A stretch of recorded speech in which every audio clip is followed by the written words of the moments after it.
Chapter 11. Mama Love. When Reggie and Mark returned to the hospital, there were reporters everywhere. "Miss Love! Miss Love!" they called. "Just a few questions, please." She took Mark's hand and walked faster. "Is it true your client is refusing to speak to the FBI? Did your client talk to Jerome Clifford before he died? Is it true your client knows where the senator's body is?" Reggie said quickly to Mark, "Don't look at them and don't say a word." In room 943, Ricky was sitting on the end of the bed. Dr. Greenway told Mark to sit next to him and hold his hand. "Ricky," he said, "I would like to talk about the other day when you and Mark were hiding in the trees." "It's okay, Ricky," said Mark. "He knows we were smoking. Mom's not angry with us." "I'm really cold," said Ricky. "Ricky, it's very warm in here," said Dr. Greenway. "Now, do you remember seeing the big black car?" "Yes," said Ricky quietly. "What did the big black car do, Ricky?" Ricky shut his eyes tightly, put his head on Mark's knee, and his thumb went into his mouth. He didn't speak another word for 24 hours. Reggie asked Diane if Mark could spend the night at her house. Diane agreed. So when Ricky was asleep again, they left the hospital in Reggie's sports car. It was old, but Reggie liked to drive fast, and that was fine with Mark. Mark watched the mirror closely to see if anyone was following them. "You think Mom and Ricky are safe?" he asked. "Yes. Don't worry about them. The hospital promised to keep guards at the door. Now, I wonder what Mama Love is giving us for dinner." Mama Love was Reggie's mother. She often had young guests to dinner. Most of Reggie's work was with children. Some had family problems, some had drug problems, and some had already started a life of crime. Reggie often decided that they needed good food at Mama Love's. "Mama Love's cooking is the best," she told Mark. And it was. Mama Love was half Italian, and she cooked food the old way. Everything was fresh and smelled perfect. They spent an hour at the table, talking and eating dinner.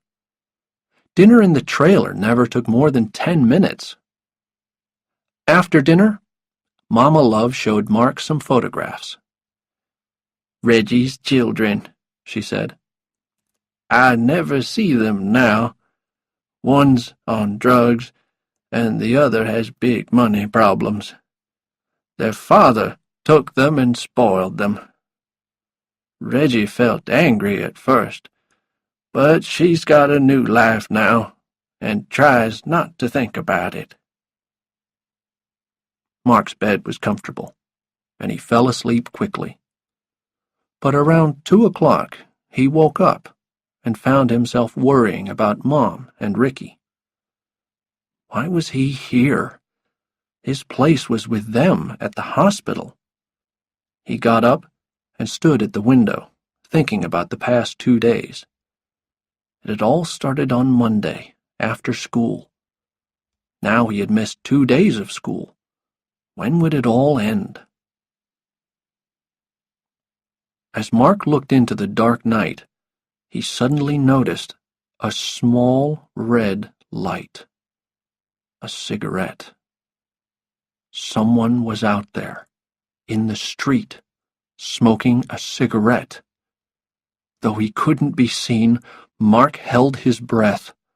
Someone was watching the house. Gronky put out his cigarette and went to his car.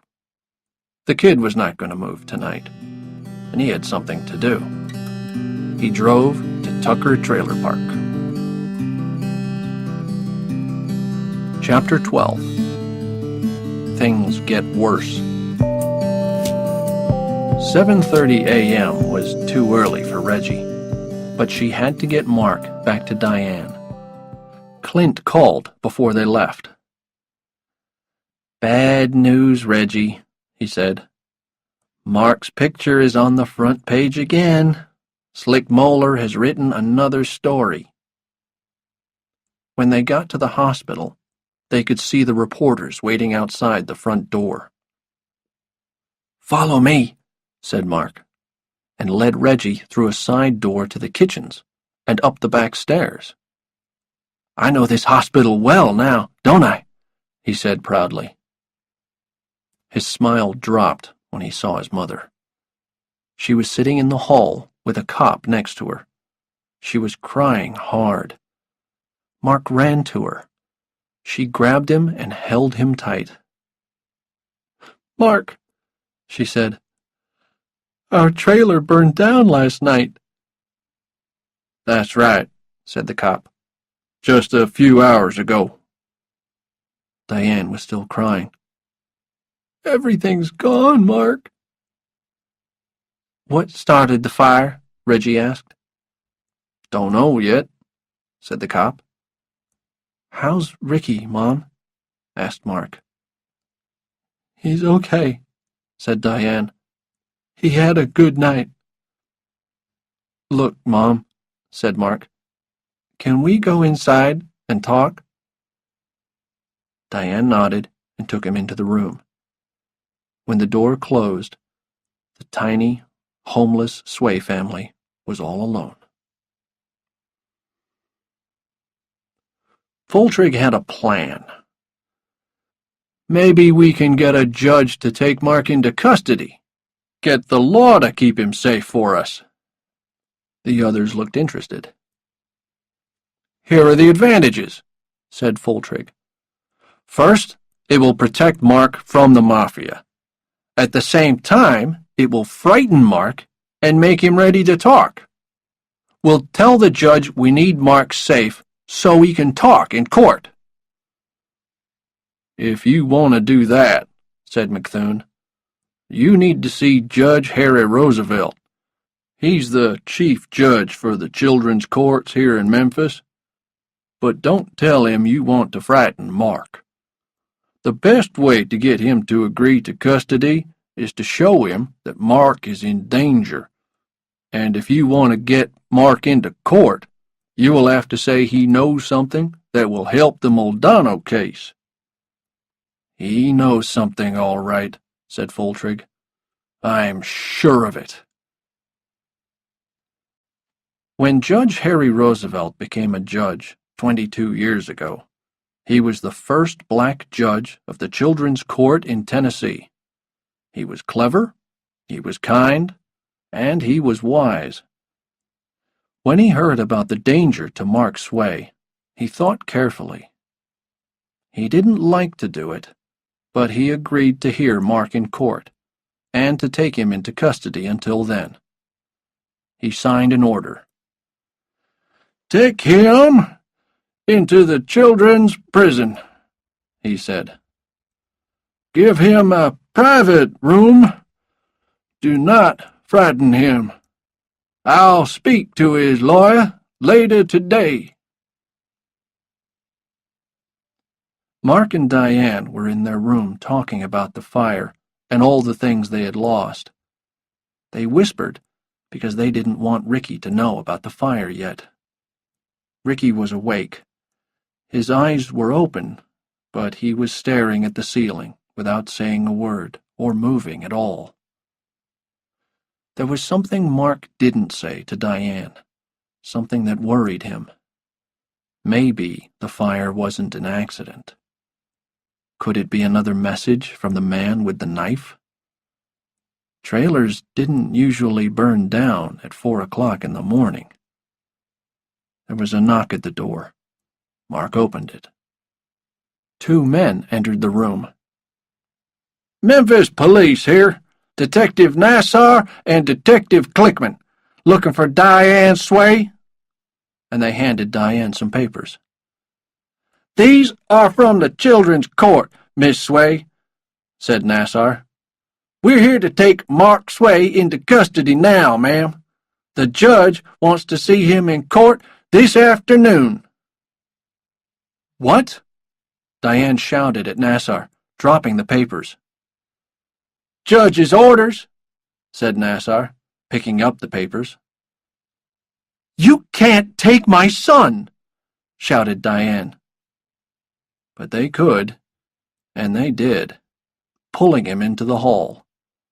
Diane ran after them, grabbed Mark, and screamed. Nassar held Diane, and Clickman tried to pull Mark away. Diane kicked Clickman, and there was more screaming and fighting.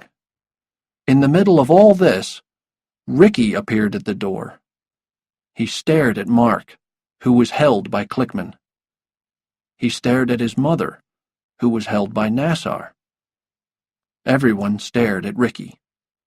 His face was white, and his mouth was open.